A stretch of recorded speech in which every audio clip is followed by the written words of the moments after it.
Olá, eu sou a doutora Mônica Okuhara e seja muito bem-vindo ao programa Salutar é Viver. Aqui nós temos uma visão integrativa do ser humano e assim consideramos que se tivermos em equilíbrio a nossa saúde física, mental, emocional, espiritual e financeira, teremos uma melhor qualidade de vida. No programa de hoje, nós vamos falar sobre um assunto que pode nos trazer muito conforto e alegrias, mas também algumas vezes pode nos causar estresse e também, por que não dizer, até doenças no nosso corpo físico. Nós vamos falar sobre a nossa saúde financeira. O nosso convidado de hoje é Edward Cláudio Júnior. O Edward, ele atua com o Educaro Coach, ele é cofundador do BEM, Financeiro, Desenvolvimento e Finanças. Ele atua como coach financeiro desde 2008. Ele já realizou mais de 600 palestras, mais de 350 treinamentos e já atendeu presencialmente mais de 2.700 pessoas. Olá, Edward, tudo bem com você? Seja muito bem-vindo ao programa Salutar e Viver. E antes de mais nada, eu quero já agradecer a sua presença aqui conosco. Como é que vai, Edward? Tudo bem, graças a Deus, Mônica. É um prazer estar aqui, ter aceito esse convite para falar sobre temas tão relevantes para a vida das pessoas, né? A minha missão de vida está sendo cumprida hoje mais uma vez, então fico muito feliz por estar aqui e poder compartilhar com você e com todas as pessoas que assistirem essa entrevista. Edward, nós vamos falar sobre um assunto que, de certa forma, às vezes incomoda um pouco as pessoas, né? Porque as pessoas, quando falam em saúde financeira, logo elas lembram de números, logo lembram de planilhas. Mas é importante falarmos sobre esse assunto. E agora, durante a pandemia, nós percebemos, né? Está muito evidente, claramente falando na mídia a todo momento, as pessoas estão desempregadas, outras sofreram impacto por redução de salários, de jornada de trabalho, e outros que são profissionais autônomos ou então empresários, eles também foram impactados de alguma forma, né? Por conta da diminuição da venda de produtos e serviços. Diante disso tudo, né, aliás, não é um problema somente durante a pandemia, sempre ocorreu durante toda a história da humanidade, né, mas agora ficou muito mais visível, né, está dando mais visibilidade na mídia. Edward, como a pessoa está com a sua saúde financeira impactada, por onde que ela deve começar? Aonde é o começo de tudo para ela começar a recuperar essa saúde financeira? Muito boa pergunta, Mônica. Até deixa eu abrir um parênteses antes de falar onde ela deve começar, porque realmente a pandemia trouxe dificuldades financeiras para muitas pessoas, mas como você também bem disse, isso já vem de muito tempo. Algumas pessoas até falam, por causa da pandemia, perdi o emprego, outras tiveram redução de salário, ou o cônjuge, né, perdeu o emprego, então reduziu a capacidade das receitas dentro da família, e realmente impactou a vida financeira. Porém, muitas pessoas colocam a culpa na pandemia, mas quando a gente vai fazer um levantamento mais profundo, as dívidas já vêm de muitos anos lá de trás, né? Então não é uma questão de 2020 para cá, né? Então temos as duas situações, pessoas que realmente foram impactadas, porém não se prepararam para uma situação como essa, ou seja, não tinham reservas financeiras para poder passar por momentos como esse, sempre tiveram equilibradas, vamos dizer, financeiramente, o que ganhava, gastava, sem fazer nenhum tipo de reserva, se achando que estava numa situação, vamos dizer, confortável. E eu falo sempre para a pessoa que está equilibrada ali no 0 a 0 também não está numa situação confortável, né? Porque vem uma situação dessa que não depende de nós, né? É contra, às vezes, a nossa vontade, e acaba interrompendo o fluxo financeiro e atrapalhando realmente a vida financeira. Mas se aqui, para as pessoas que estão assistindo a gente, alguém tiver nessa situação de endividamento, ou mesmo equilibrada financeiramente, estiver incomodada com essa situação e querendo ir para um patamar de realmente começar a guardar dinheiro, tem um ponto que é fundamental, é começar determinando quais são os seus sonhos e objetivos de vida. Quais são os seus verdadeiros propósitos? Aquilo que você fala, puxa, se eu realizar isso a curto, médio e longo prazo, eu vou ficar muito feliz, vou ter uma satisfação muito grande, vou poder realizar os sonhos da minha família, de pessoas que estão próximas a mim. Então, é fundamental que a gente sempre tenha um motivo positivo para que a gente possa começar a dar os primeiros passos, para sair de um nível de endividamento. Então a gente fala, poxa, mas como é que eu vou pensar em sonhos se eu não tenho dinheiro, né? Se eu estou endividado, não estou conseguindo nem pagar as minhas contas hoje, estou com contas atrasadas. Mas é exatamente os sonhos, os propósitos, é que vão dar aquela motivação para você mudar a sua vida financeira. Se você não tiver essa motivação, dificilmente você vai parar para sentar, nem que anotar num papel, ou numa planilha, ou num aplicativo de celular. É uma coisa muito chata, que a grande maioria das pessoas não gosta. A grande maioria das pessoas falam para mim, nossa, quando eu tenho que anotar as coisas, me dá um suor frio, eu não gosto, começo a entrar em depressão, né? Eu sempre deixo de lado. Por quê? Porque não definiu primeiro o que realmente é importante. Baseado nisso, que aí você vai ter a motivação para sentar e fazer o levantamento que tem que ser feito. Então, precisamos sonhar, né, Edward? Agora, nesse momento, o mais importante é voltar a sonhar, não é? Porque, de algum momento...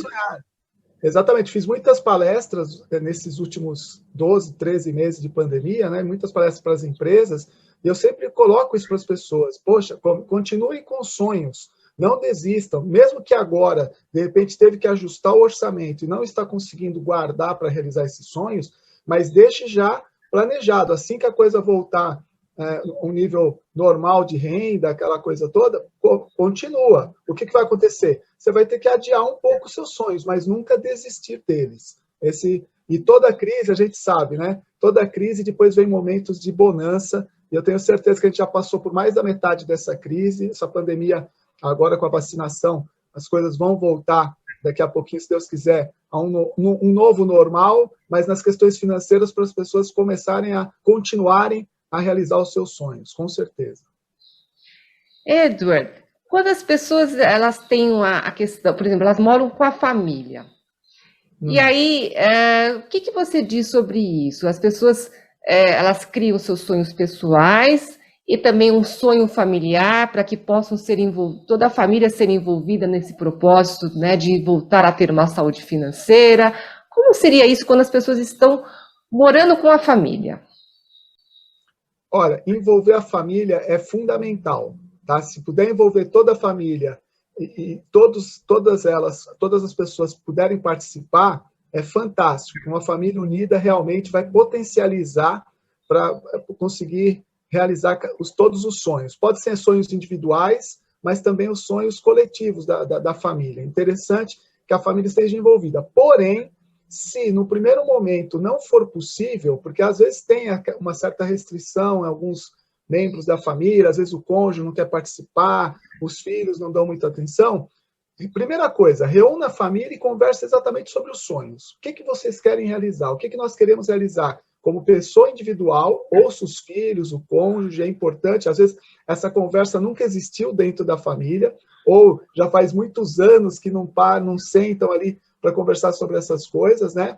Envolva todo mundo, consiga saber o que cada um pretende, quais são os sonhos em comum, tá? E aí comece a priorizar. Então, faça uma lista. Olha, vamos realizar isso aqui a curto prazo, até um ano, né? Quando a gente fala curto prazo, é até um ano, né? Se é de 1 a 5 anos, já passa a ser médio prazo, e acima de 5 anos, longo prazo.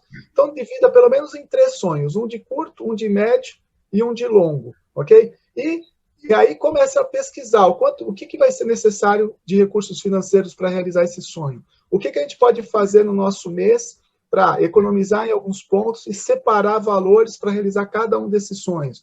Então, aí você começa a envolver todo mundo, e todo mundo com certeza vai querer ajudar. Mas se tiver naquela situação que o cônjuge está num momento não muito apropriado, não quer saber, não quer ouvir falar de sonhos, tal, faça o seu sonho, planeje os seus sonhos, defina 3 sonhos para você, certo? E comece a guardar dinheiro para eles. E comece para que você possa realizar. Eu tenho certeza que em determinado momento, quando você realizar esse sonho, você vai mostrar como exemplo para os seus familiares.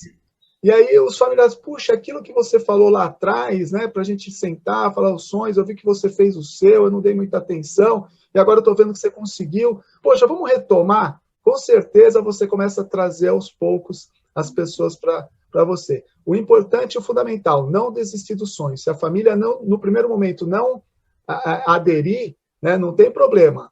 faça você um sonho para que eles possam ver que funciona e depois, com certeza, as pessoas vão estar te ajudando e aí a família unida vai sonhar junto e realizar, principalmente, cada um dos sonhos, né? Edor, em alguns momentos, existem famílias que às vezes é até um pouco difícil de negociar, né, essa situação dos sonhos em comum, até porque às vezes tem um dos membros da família que é o que realmente faz com que a saúde financeira fique desequilibrada de toda a família, né? Às vezes tem problemas de ordem mais profunda que estão ali presentes, né? E às vezes leva até a discórdia da família, até, por que não dizer, separação de casais, enfim. Existem situações como essas também que são mais extremas, né? O que você diria para essa pessoa que realmente ela quer salvar a sua própria saúde financeira? Como é que ela pode, talvez, negociar ou como ela lidaria com situações mais adversas como essas? Outro ponto importante, infelizmente, já peguei várias situações, né, fiz atendimentos com várias famílias, que os casais, um dos cônjuges, né, tem essa questão de ser mais consumista, não ficar pensando muito no futuro, compra tudo que vê e depois fica difícil de pagar e acaba prejudicando o outro cônjuge também, que fica ali, né, tentando apagar os incêndios, né? Numa situação dessa, é importante, de novo, né, conversar abertamente com a pessoa e procurar saber dela o que ela gostaria de realizar que, de repente, ela ainda não realizou na vida. O que seria fundamental importância para ela realizar. Então, nesse primeiro momento, o outro cônjuge que já tem uma certa controle financeiro, é um consumidor consciente, né? Sempre planeja também as coisas que quer, para trazer o outro que não é para o seu lado, não é na discórdia, não é na briga, né? Tipo, ameaçando, separar, isso não vai levar, geralmente vai levar realmente a separação, né? Mas se você gosta muito da pessoa e não quer esse cenário, pergunte para ela o que você não realizou na sua vida ainda, que dependa de dinheiro, que se você realizasse agora, estivesse realizando agora, você ficaria muito feliz. Então, procure entender isso, e aí você fala para ela, poxa, quanto será que custa isso? Né? Ah, eu não sei. Então vamos pesquisar juntos? Vamos fazer uma pesquisa? Vamos verificar? Ah, custa tanto. Tá. Se a gente conseguir economizar tanto por mês, em um ano a gente vai estar realizando, ou em 24 meses, aí depende, né, do sonho e do valor. Mas vai ter um prazo, aí a pessoa começa a olhar e falar, puxa vida, realmente, eu nunca tinha parado para pensar nisso. E aí a pessoa pode entrar naquele processo de ela mesma falar, poxa, é interessante eu reduzir algumas despesas, colocar algumas metas. Não é que a pessoa vai parar de consumir hoje, não é isso. A educação financeira, inclusive, prega o equilíbrio, né? Você tem que viver o hoje pensando no futuro, né? Mas não só viver o hoje como se não houvesse o amanhã. Ou que também não é bom, você só pensar no amanhã e ter uma vida muito restrita hoje, né? A gente tem que ter o equilíbrio. Então, a pessoa começa a perceber que, poxa, se eu economizar um pouco no lazer, se eu economizar um pouco aqui no vestuário, se eu economizar aqui algumas questões que eu estou gastando mais do que deveria, eu consigo separar o valor necessário para estar realizando esse sonho. Então, você ajuda a pessoa a identificar o que é importante e ela mesma vai perceber a importância de começar a ter um consumo mais consciente, né? Então, aí você traz. Agora, infelizmente, tem pessoas que nem quando a gente entra nessa situação, né? E as pessoas acabam continuando gastando como se não houvesse o amanhã e, infelizmente, alguns casamentos acabam sendo interrompidos por causa dessa situação. Edward, agora me diz uma coisa, quando a pessoa está endividada, né, o que ela não deve fazer, então? Olha, eu fiz, inclusive, um artigo sobre isso, né, que eu elenco ali vários pontos, né, o que a pessoa não deve fazer, pela minha experiência, que eu já de atender várias e várias pessoas endividadas, então a gente percebe que elas fazem certas coisas que não deveriam fazer, por isso que eu resolvi até escrever um artigo sobre isso, que é muito importante. Primeira coisa que a pessoa não deve fazer, se a pessoa está muito endividada, ou chegou no nível de endividamento tal, que realmente não está conseguindo pagar as contas em dia, já está começando a ficar coisas atrasadas, ou recorrendo ao limite do cheque especial com constância, não pagando a fatura do cartão de crédito também cheia, renegociando toda hora. Primeira coisa que ela tem que fazer é achar que isso vai se resolver sozinho. Muitas pessoas procrastinam a tomada de decisão de dar um basta e fica numa situação, não, isso aqui vai resolver, daqui a pouco eu vou estar ganhando mais, isso aqui foi pontual porque alguém da família ficou doente e tal, mas isso é pontual, mas já está 2, 3 anos acontecendo, né? Então não é mais pontual. Né? Então, e a pessoa, o brasileiro nesse sentido, nós brasileiros temos muita, às vezes, a gente otimismo nesse sentido, que as coisas vão se resolver sozinhas, e não vão.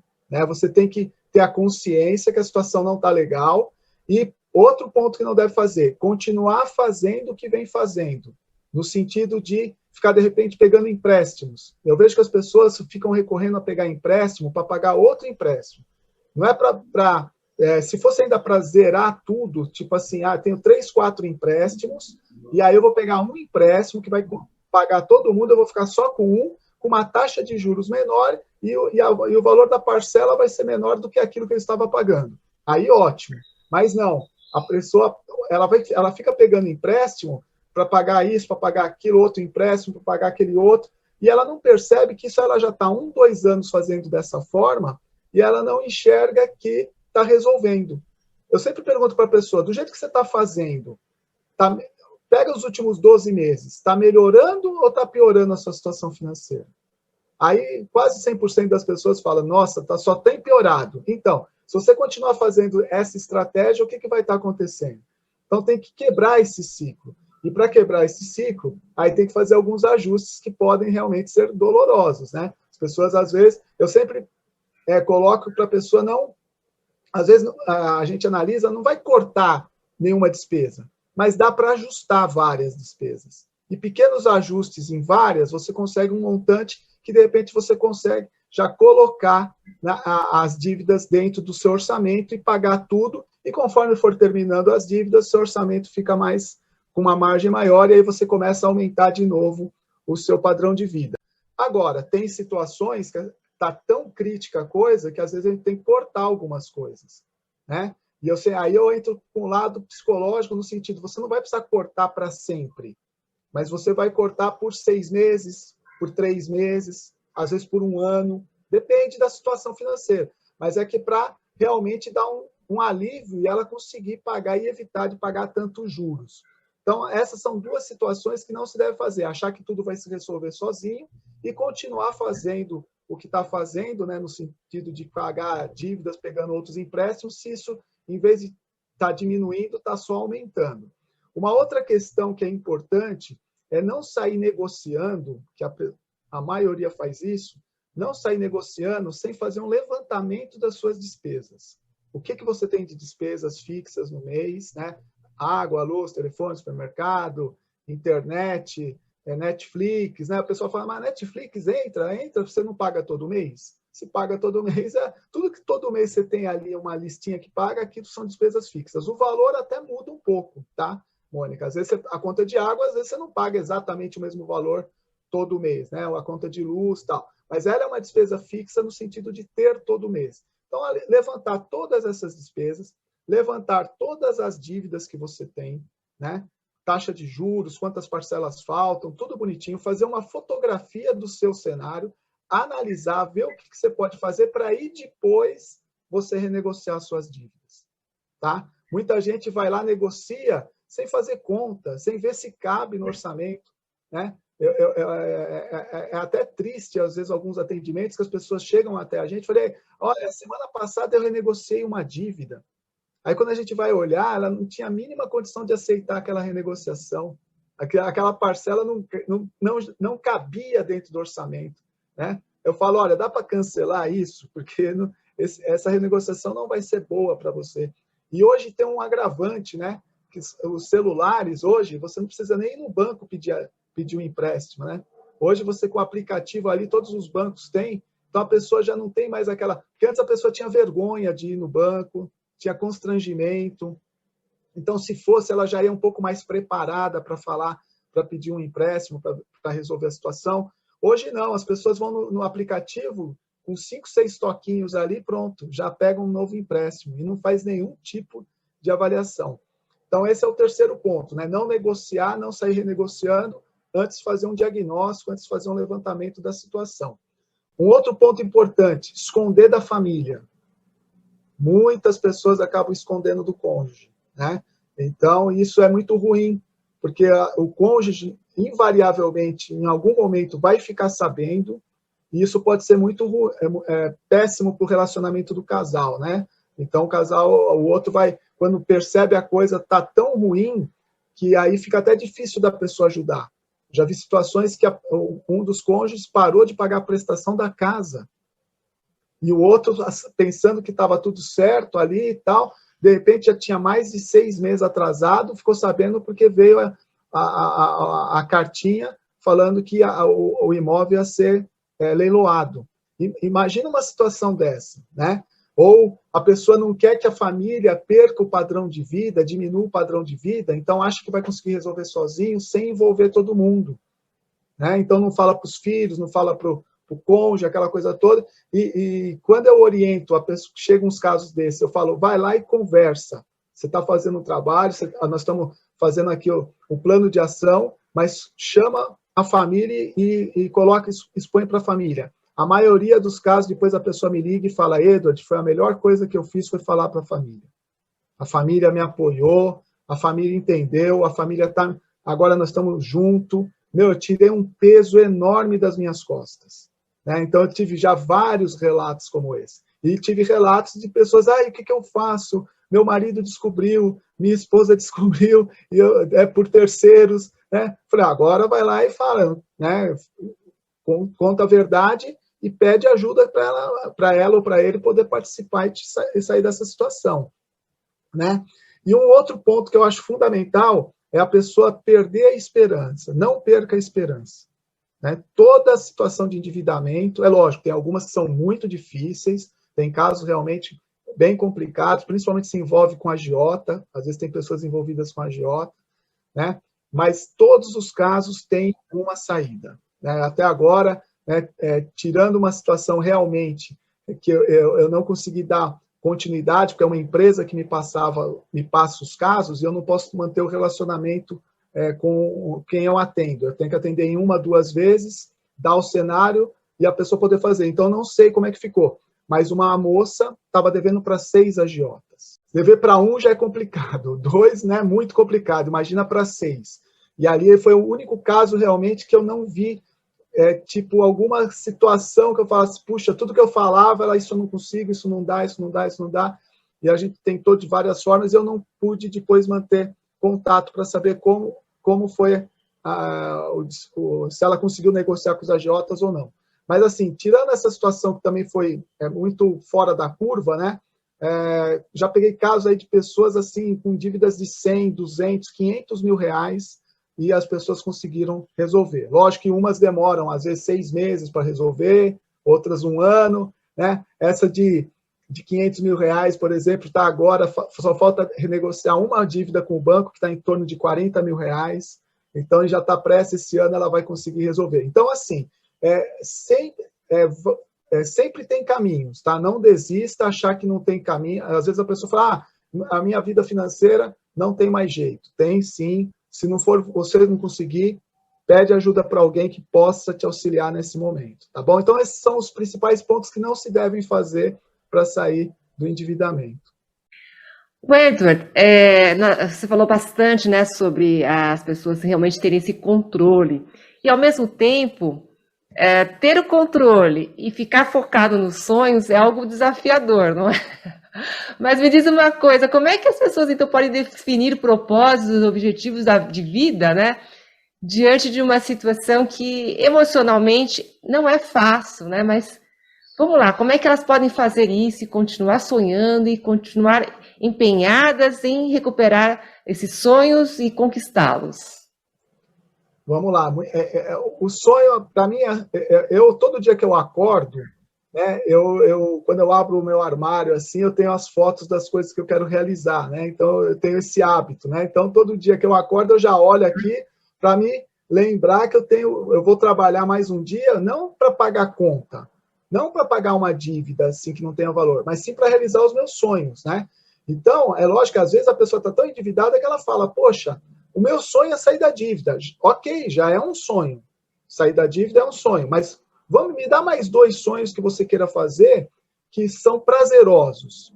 Ah, eu quero fazer uma viagem. Legal, para onde? Né? Vamos verificar quanto custa essa viagem? Porque a partir do momento que ela perceber que aqueles juros que ela paga por escolhas erradas no passado, se ela começasse a reverter, ela quitar aquilo e começar a reverter esses juros para guardar para os sonhos, ela vai conseguir alcançar. Né? Então, eu até falo, se o seu sonho, se o seu sair da sua dívida é até 1 ano, de repente, você concentrar todos os esforços para em 1 ano resolver, e a partir desse daí você começar a guardar para os seus outros sonhos, ok. Mas se sair das dívidas, algumas pessoas, algumas famílias, são mais de 1 ano, aí eu falo, não, vamos colocar uma coisa prazerosa junto. Você vai guardar dinheiro para pagar as dívidas, mas você vai guardar dinheiro também para o seu sonho.